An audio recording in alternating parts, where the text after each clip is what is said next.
This is Dr. Miller again. We just completed an implant procedure and I'm going to introduce Dr. Jennifer Hearne again to you, our oral and maxillofacial surgeon. She's also an MD. Dr. Hearne. Hi, nice to meet you. We've been working together for approximately 6 months doing several cases, bone grafting implants, all kinds of restorative and as well as trauma cases and pathology, and have been working very well together. I went to UCLA as an undergrad. I went to USC for oral and maxillofacial surgery, and then I continued with a postgraduate training in Utah for plastic surgery, and then have been doing some postgraduate work with Harvard Medical School.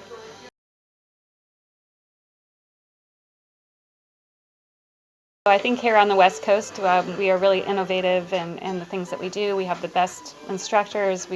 They really do push the students and the residents to excel and do well. And I think once you're out in practice, I think we're very well versed in the surgeries and the dentistry and the medicine that we perform.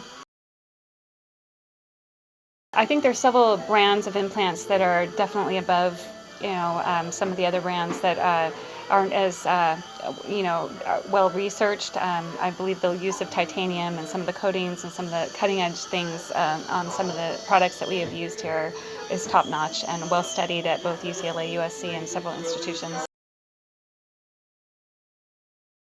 Straumann is a top-notch implant. I've never had any trouble with Straumann. I can count on one hand how many mishaps I've seen with that implant, and thousands of cases have gone well. The research is outstanding. It's just a top-notch product. It's worth the price and the effort, and I think that you will always have a good result with that. He had 2 implants placed to the maxilla or the top jaw, and he had 1 implant placed to the mandible on the lower jaw. And yes, the post that you refer to is the titanium implant that literally takes the place of the roots of the previous tooth. And then there are several components that go over the top of an osseointegrated implant, or an implant that comes within 50 microns of the bone.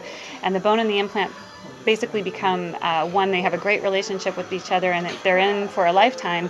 And then the components placed on top of the implant is what is used to fabricate a crown, and it can be a lifetime restoration. It's a great restoration.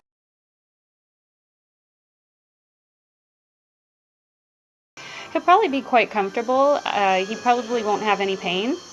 He can eat what he wants. I would be referring, basic post-operative care and, basic pain control, but probably won't need much.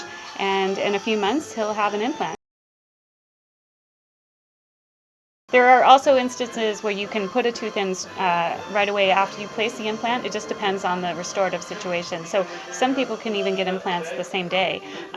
Based on every person's restorative needs, there are different treatment plans, and so there's different timelines for restoration, but it's usually somewhere between the immediate time period and 2 months.